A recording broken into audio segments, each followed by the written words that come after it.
de médecine dentaire. Et donc on ressent une a priori différente que ce que l'on subit en France. Éventuellement en France, le sens où vous allez sortir avec la kippa, vous allez sortir avec vos tzitzit, vous pouvez faire votre Shabbat, vos soukot, votre kippour tranquillement sans que personne vous dérange, et bien au contraire. Mais vous allez ressentir des actes un peu plus horribles vis-à-vis de la commune de l'État, pardon. Comme on a subi malheureusement il y a 1 an et demi, après l'affaire de Abramovich, donc l'État nous est tombé dessus, a envoyé un président sans rentrer dans les appartements de présidents, des responsables de la communauté, ont mis un rabbin en prison en lui forçant de ne pas manger cachère.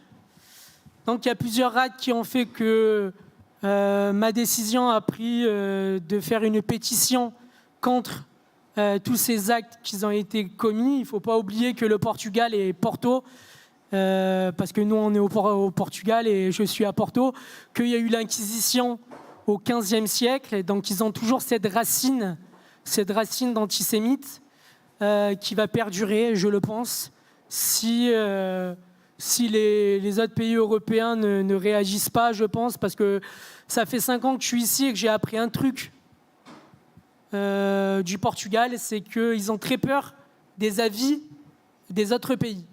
C'est un pays qui a très peur de l'a priori et du sens que va leur apporter la France, l'Italie, Israël, etc. Contre ma démarche de la pétition, nous avons eu le soutien d'Isaac Herzog, le président d'Israël. Nous avons parlé dans plusieurs journaux du monde entier, pour maintenir ceci. Concernant, je vais répondre maintenant à la deuxième question qui est le futur pour les jeunes au Portugal et à Porto éventuellement, parce que je représente la communauté juive de Porto et éventuellement les étudiants de Porto. Alors je devrais dire quelque chose qui est... je suis fier et je voulais remercier la communauté de Porto. Je vous dis merci. Merci pour tout. Merci de nous avoir aidés pendant 5 ans. Il faut savoir que la communauté a tout fait pour nous en tant qu'étudiants. Moi, je suis étudiant ici à l'université Fernando Pessoa, l'université de médecine dentaire. Donc la communauté a toujours fait en sorte que nous, étudiants, ayant jamais un examen pendant Shabbat, ayant jamais un examen pendant les fêtes, on a toujours eu le soutien de David, de Déborah. Merci pour tout. Et actuellement, il faut savoir que quand je suis arrivé ici au Portugal, à Porto, il y a 5 ans, c'était le désert. Le désert pour les Juifs qui venaient s'installer. On n'avait pas de minyan pour Kippour. On n'avait pas de minyan pour Rosh Hashanah. On n'avait pas de restaurant cachère. On n'avait pas de supérette cachère. Actuellement, ça fait 5 ans que je suis ici et je suis fier de le dire. Je suis fier de dire qu'on a 3 restaurants cachères, qu'on a un centre communautaire pour les juifs étudiants pour éviter l'assimilation. On a une synagogue qui est remplie à 750 personnes le Kippour. On a un minyan tous les matins, mincha arvit tous les soirs. On a un musée d'Holocauste qui représente la Shoah. On a un musée de l'Inquisition du Portugal. Éventuellement, ce que je devrais dire pour les futurs jeunes étudiants ou les futurs jeunes du Portugal, c'est qu'actuellement, on a notre place ici. Mais dans le futur, je ne sais pas. Je ne sais pas parce que, comme je vous l'ai expliqué tout à l'heure, il y a une racine d'antisémite ici au Portugal et je pense qu'elle va perdurer dans le temps. Et je pense que, éventuellement, une organisation comme celle-ci qui pourrait parler de notre cas dans le monde entier, qui pourrait expliquer qu'ici, éventuellement, à Porto, oui, c'est une petite ville, mais il y a une très belle communauté. Actuellement, on est 600 étudiants. Il y a plus de 2000 juifs, plus de 600 familles juives. Donc oui, je suis content de le dire et je remercie la communauté de Porto, du Portugal. Et merci à tous de m'avoir écouté. Désolé encore de de ne pas avoir pu parler anglais. Mon anglais est très mauvais. Je vous souhaite une agréable journée et un super séjour ici à Porto et au Portugal.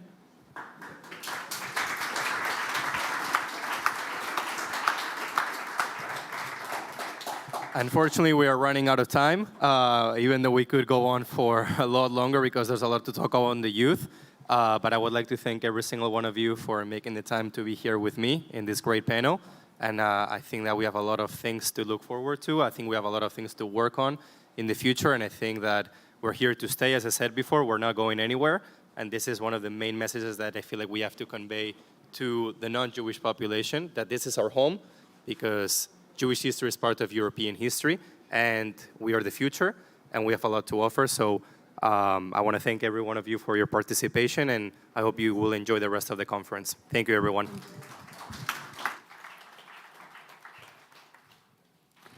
Thank you, Juan, for that great panel. I would encourage every single delegate here, if we're talking about building future-proof Jewish communities, to spend time and talk with each one of these inspiring young people.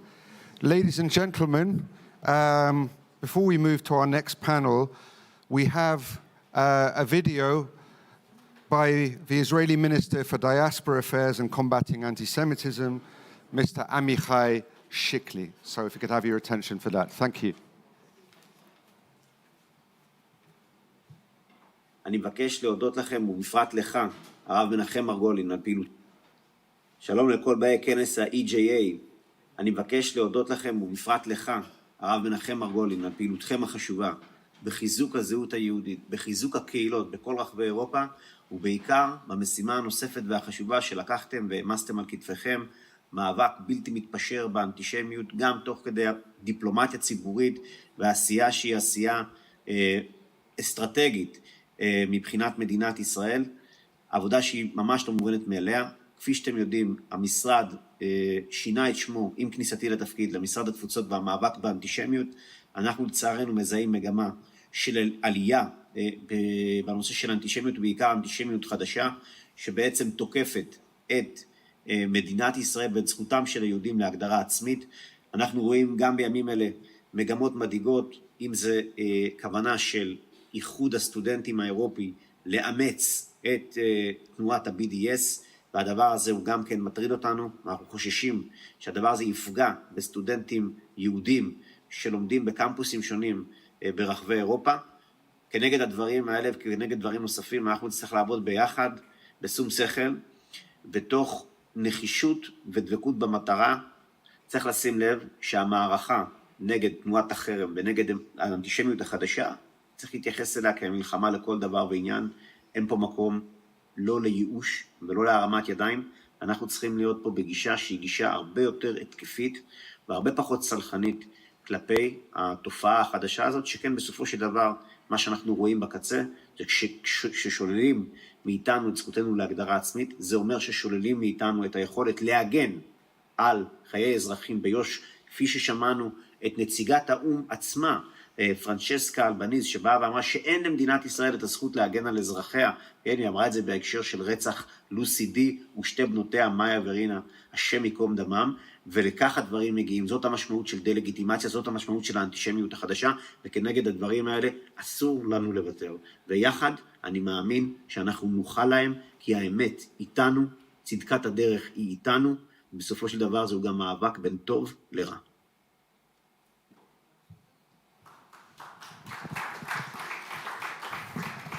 Lovely to hear some good Israeli dugriness from the minister there.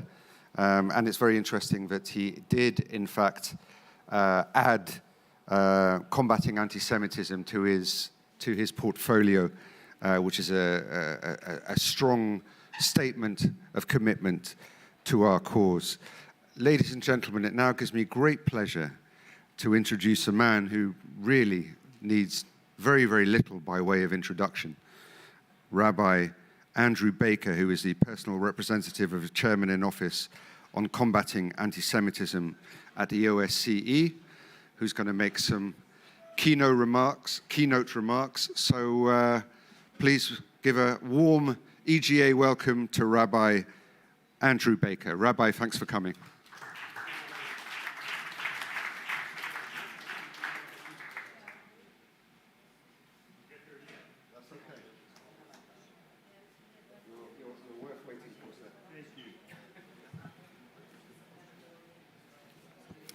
Well, it's good to be here with all of you. The story I want to tell you actually begins about 21 years ago. In fact, 21 years ago, this month, Javier Solana made one of his regular visits to Washington. He was, as many of you know, responsible for EU foreign policy. He typically would come to Washington, meet with the Secretary of State. On this occasion, he wanted to talk, as he often did, about restarting the Middle East peace process.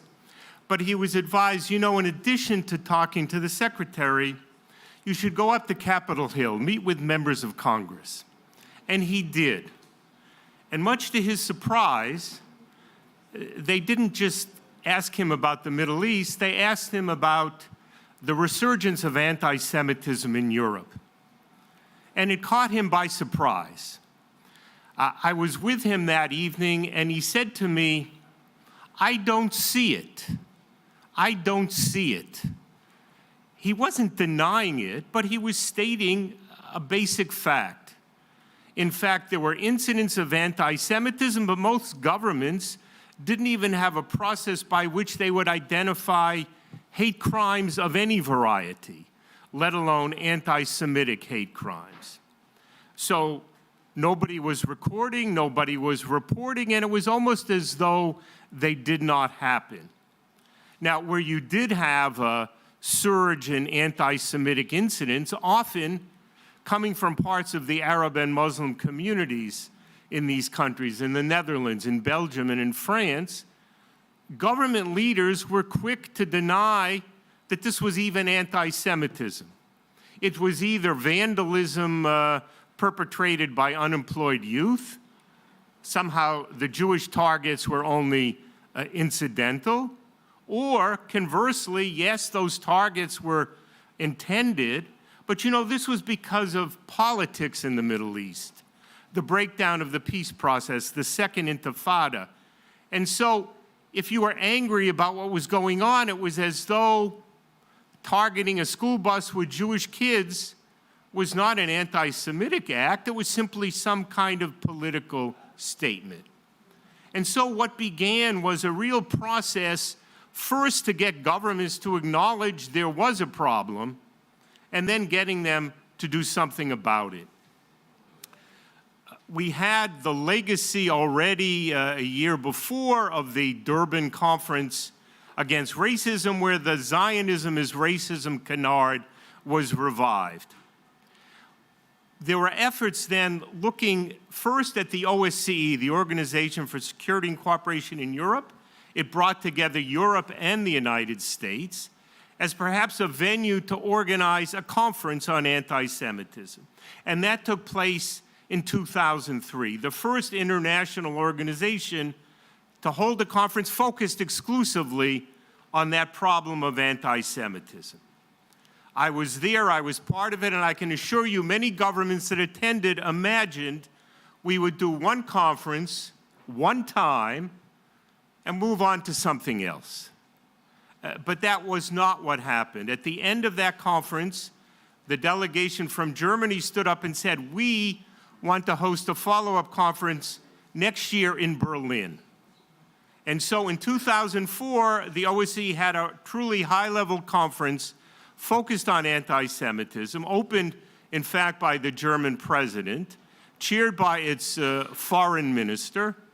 And in the course of that conference, there was issued what came to be known as the Berlin Declaration on Combating Anti-Semitism. It was notable for a couple of reasons. It asserted that anti-Semitism had taken on new forms and manifestations, at least an implicit reference to what we all understood. There was a kind of anti-Semitism now related to the state of Israel.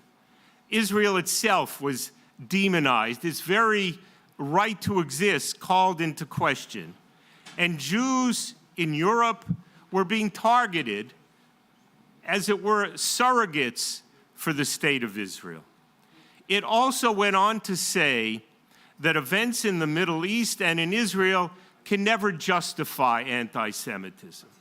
Keep in mind that almost at the same time you had political leaders, if not saying they justified anti-Semitism, at least rationalizing what was taking place. And it went on to identify certain commitments that governments would take on themselves, notably to work on identifying and responding to hate crimes. And that set in process something now that has gone on for years, even for decades. Again, identifying the problem and getting governments to step forward and address it. Parallel to this, the European Monitoring Center on Racism and Xenophobia, an EU center responsible for looking at these issues, commissioned its first study of anti-Semitism in the EU. It issued its report almost at the same time as this conference in Berlin, and the report itself effectively had two parts. One part tried to cull from existing data, opinion surveys, accounts of incidents, to try to give an overall report of the problem of anti-Semitism. And that report was rather mixed. Not surprising, as I referenced, many countries weren't recording hate crimes, so they didn't have much of a record of recording anti-Semitic incidents. But the director and her staff of that EUMC also interviewed Jewish leaders in the EU. And the picture they described was a much more troubling one. You had survivors of the Holocaust in Western Europe saying, "I'm not sure we should have come back and resettled where we have." There truly was a sense that there was reason to be alarmed. We knew there were increases in incidents of anti-Semitism, but again, you had the combination not only of more incidents, but of governments that were blinded, willfully blinded to what was taking place. In some countries, you've heard representatives from France, the French policy of laïcité meant you couldn't even record incidents or perpetrators based on religious affiliation. So it was as though they were blind to the source of the problem.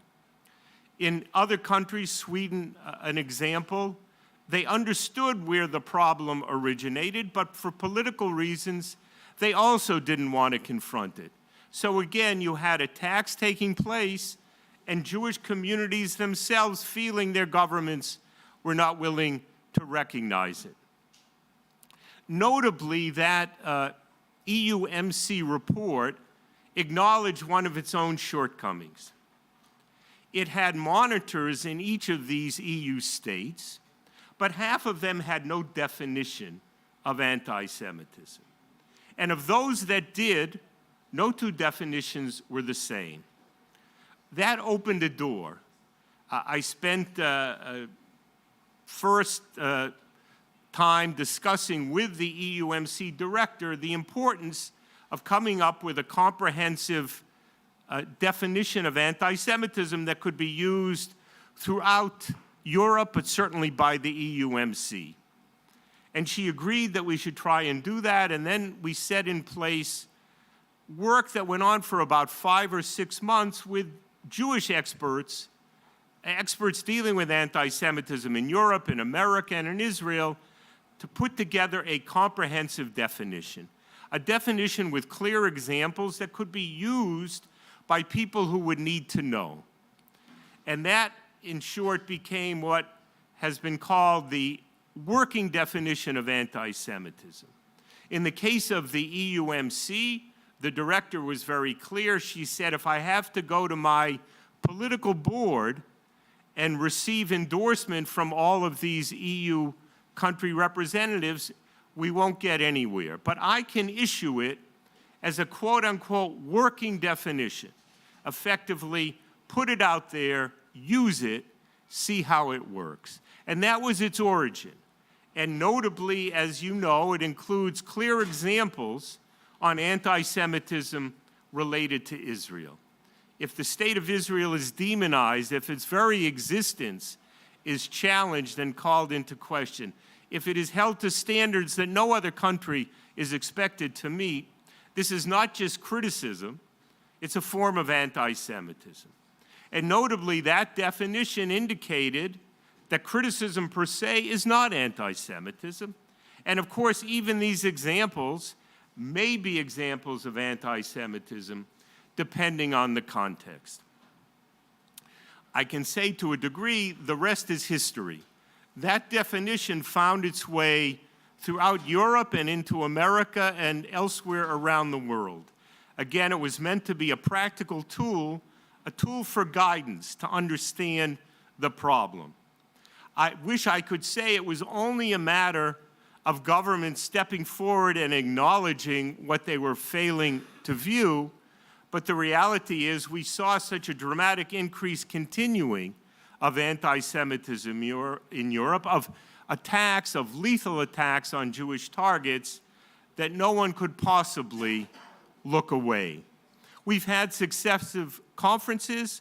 We've had a growing effort to get governments to step forward, certainly in the area of Jewish community security, that was frankly hard to believe back in 2002 when Javier Solana said, "The problem, I don't see it," would have led us to believe. Where are we now so many years since? Eventually, that EUMC closed its doors. It was taken over by another larger agency in the European Union, FRA, the EU Agency for Fundamental Rights. And ironically, that definition became a kind of orphan definition. FRA took the position that it is not there to define anti-Semitism or to define any form of prejudice. That's up to the group in question to do so. And so somehow the definition, even as it was gaining more adherence, had a name that was almost, well, it was a kind of anachronism. The EUMC working definition of anti-Semitism when the EUMC no longer existed.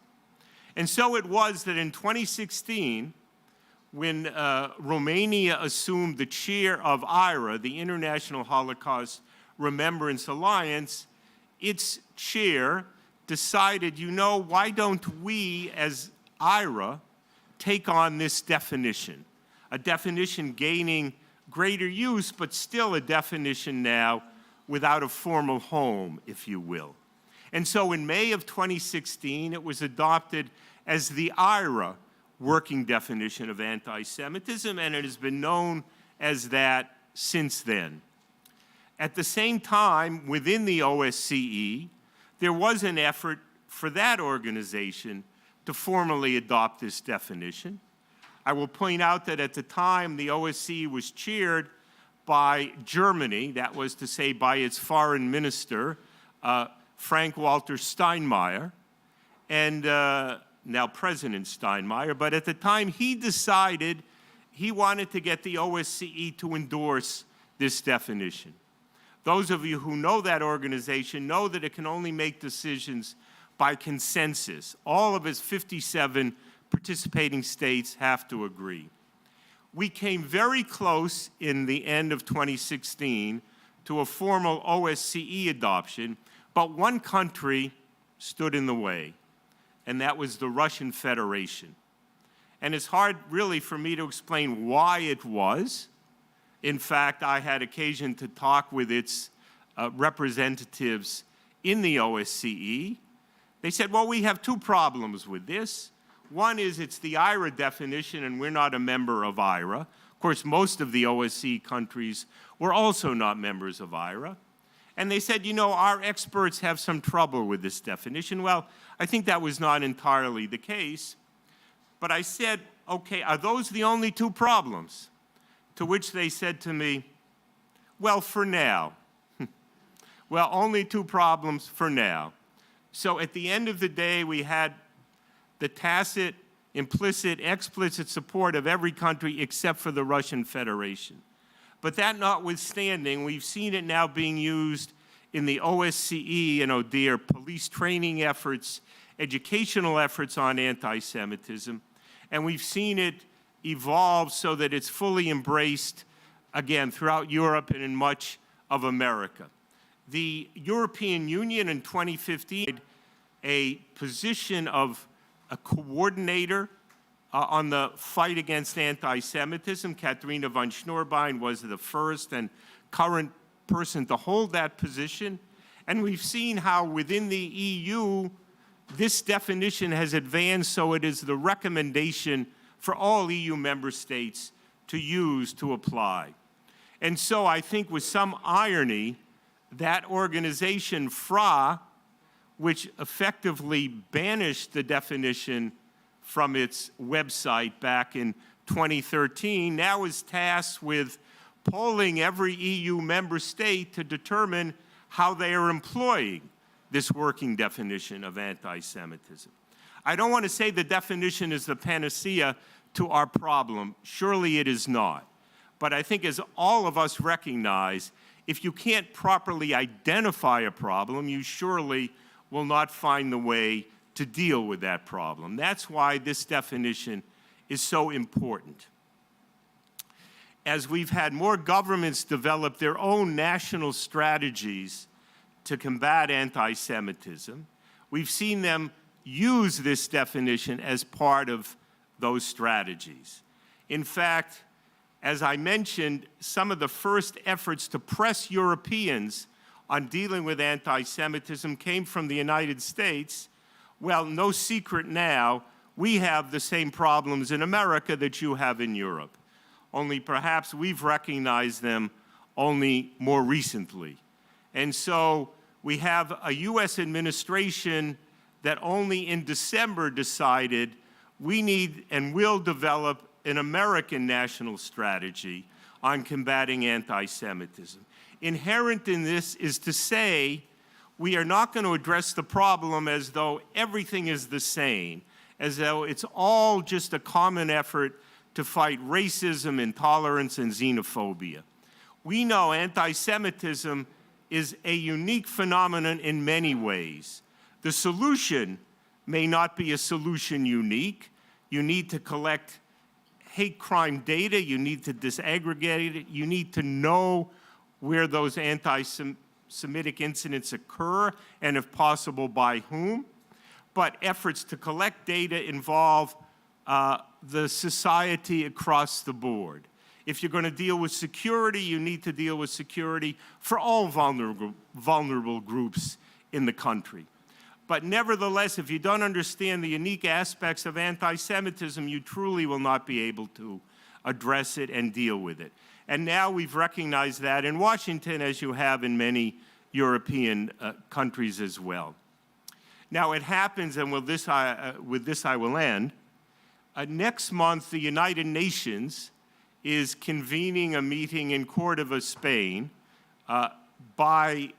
hosted by its Deputy Secretary General and focal point for anti-Semitism, Miguel Moratinos, where he intends to present a United Nations action plan on combating anti-Semitism.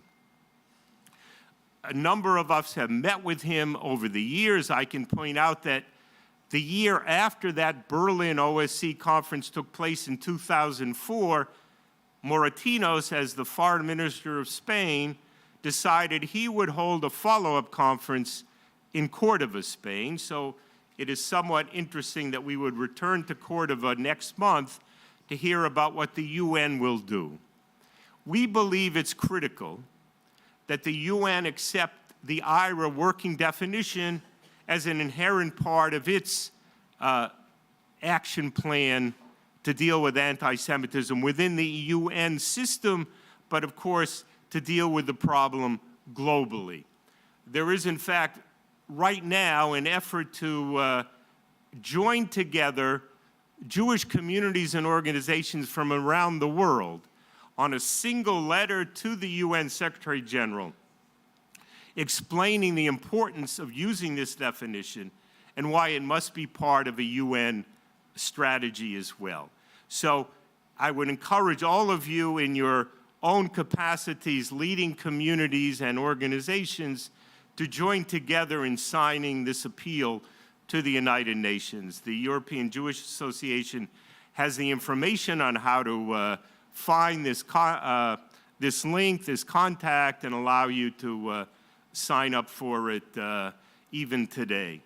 Again, it's still a battle, it's still a fight to get anti-Semitism understood and defined in its unique phenomena, and to get governments to recognize that and work to deal with it in that way. But again, as much as you see and sense the challenges that still remain, looking back as we can now, virtually over 2 decades, we can certainly say that real progress has been made.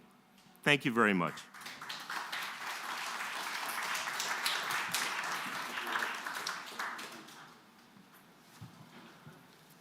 Thank you, Rabbi.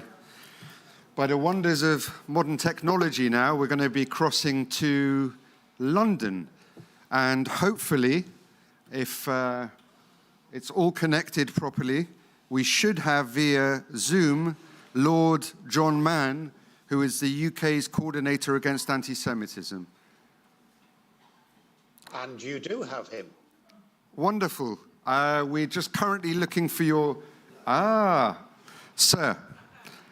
First of all, hello, welcome to Porto. And thank you so much for your patience. We've had an awful lot to talk about this morning. And as you probably know, we Jews like to talk a lot. So thank you very, very much for your patience. Lord John Mann, we have with us as well a sizable delegation from the National Jewish Assembly. And we are, of course, the European Jewish Association.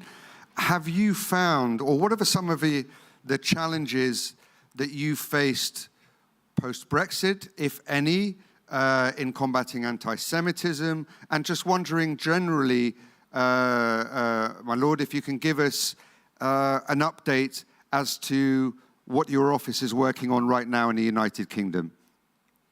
Of course. Well, I'm delighted to be with you virtually, and sorry.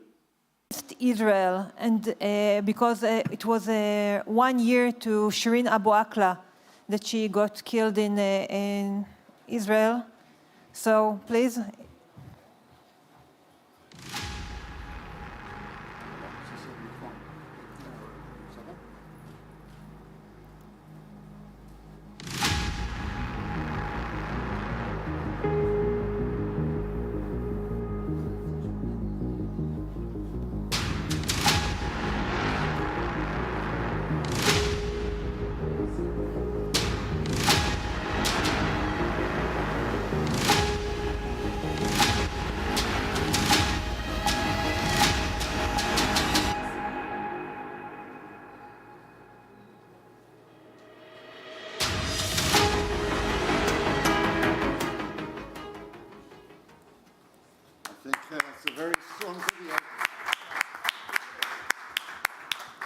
So I think right now the main challenge is the delegitimation of Israel and the double standard against Israel. And this is the new anti-Semitism. Anti-Semitism, it's a unique phenomenon. The hate speech against Israel and the double standard against Israel. It's not a new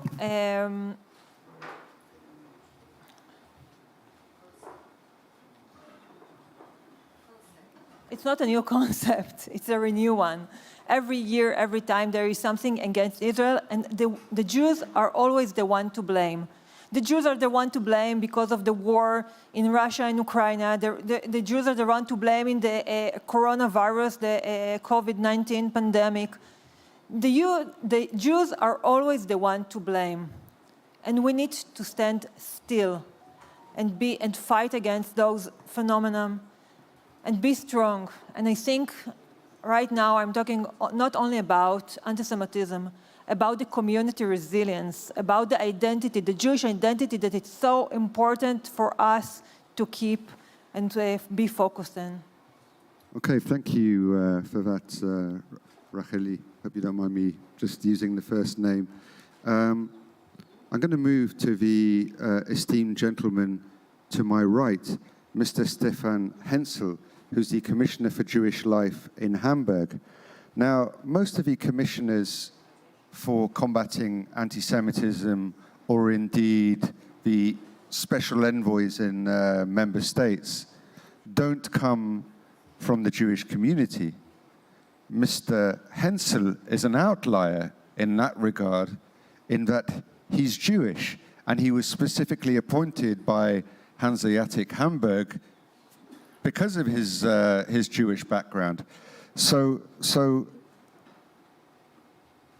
Hensel, my question is, first of all, does that Jewish background inform your decision-making in a unique way? Do you find you're taken more seriously, and are you less likely to tolerate or accept other forms of discrimination or racism being discussed in the same breath as anti-Semitism? I know that's a rather large question, but if you can manage, I'll be grateful.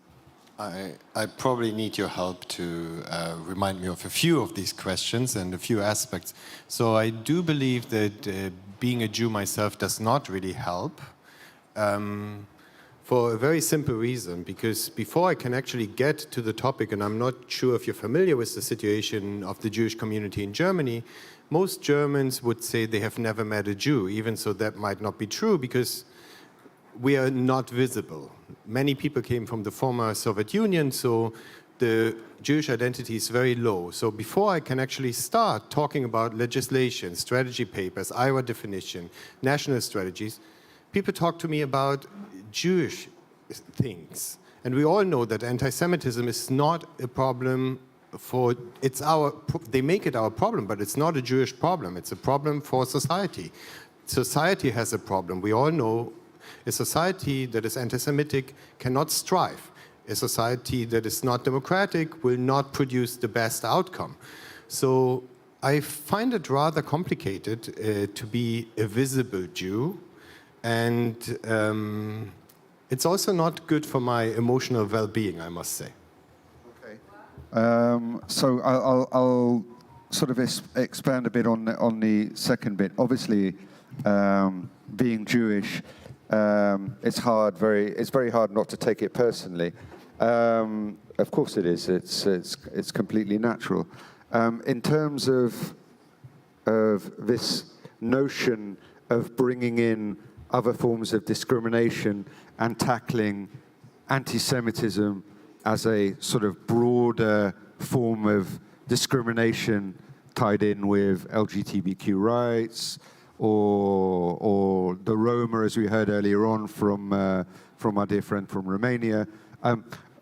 What's the model in Germany? Does Germany separate and keep anti-Semitism separate, or are we seeing a trend emerging of bringing these tackling anti-Semitism as a whole package with other forms of discrimination? I think it's a worldwide trend to put all of these forms of discrimination together. The German case is a bit specific and particular because of the Shoah, so there's a bigger emphasis on Jewish life and on anti-Semitism, as I understand. And at the same time, I think we do need to understand, and I'm not against combating all these other forms of discrimination, and I think it's much needed. But it's also a way of pushing Jews into a position where it's assimilation, because an Orthodox Jew does not need to believe in gay marriage. They do not need to marry gay people.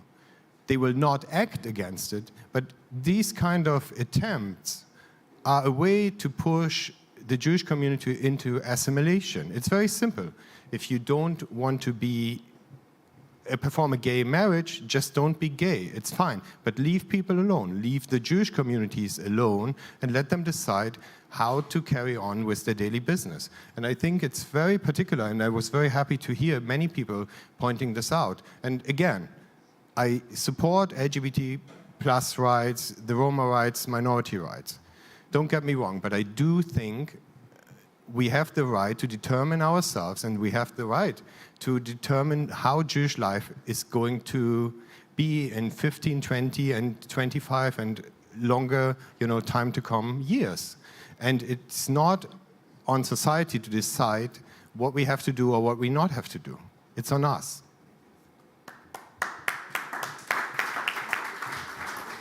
Thank you. I would agree with that, and if I can add to it before I come to the... actually, it looks like you want to jump in there, but I was just about to say, before we come to Yaakov, that sometimes it feels as Jews that it's society that is trying to tell us what anti-Semitism is in a way that if you're black or other, you get to define yourself what offends you, but other people will try and tell us what offends us. Racheli, sorry, you wanted to jump in. No, it's okay. Anti-Semitism is a radical form of the racism.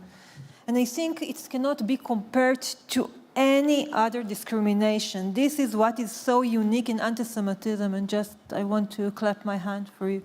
Yeah, it was great stuff. Thank you. Yaakov, vous avez été très très patient, je vous remercie. Yaakov, vous venez de Waterloo, en Belgique, un lieu assez fameux pour un énorme champ de bataille. Vous êtes bien sûr président d'une communauté en Belgique. Puis-je vous demander quels sont vos principaux champs de bataille pour votre communauté et vos défis? Merci. D'abord, je me présente, je m'appelle Jackie Benzenou, je suis président de la communauté israélite de Waterloo, que j'ai créée il y a 33 ans avec ma femme qui est là-bas. Je remercie tout d'abord Monsieur le rabbin Menachem Margolin de m'avoir invité à ce panel extraordinaire. Je suis très fier d'être là et très ému. Pour revenir à la question, la communauté de Waterloo, c'est une petite communauté qui se trouve en Belgique et on a les mêmes problèmes que tout le monde. C'est-à-dire qu'il n'y a pas assez de gens qui veulent venir à la synagogue et on remarque quelque chose de très grave, c'est qu'il y a une assimilation très très grave. Tout le monde parle de l'antisémitisme, c'est formidable, je suis d'accord, il faut combattre l'antisémitisme, mais il y a quelque chose qui me tient à cœur en tant que fondateur d'une synagogue, c'est l'assimilation. De plus en plus de gens ne viennent plus ni dans les événements communautaires et par conséquent aussi par la synagogue, et ça, c'est ce qui m'inquiète. Le plus de travail que je fais dans cette communauté, c'est d'amener les gens et de revenir un peu à la tradition, si ce n'est pas à la religion. Ça, c'est le plus grand défi que nous, on a aujourd'hui. Okay, so I'm just going to, for the rest of our guests, just briefly, what Yaakov was saying was that the biggest challenge that the community faces in his small community is not necessarily anti-Semitism, it's not necessarily anti-Zionism, it's assimilation and not enough people coming to shul, which I believe is a point that, one of the points that Rav Margolin was talking about earlier on as well. So thank you for that. Racheli, I'm going to come back to you, if I may, before we sort of wind this panel down, because I think some people might need some caffeine fairly shortly. You're based in Israel. So sometimes it's very, very difficult for us European diaspora Jews to see what's going on in front of our noses. What is your impression of how Europe looks right now? I mean, you spoke about anti-Zionism being the latest manifestation.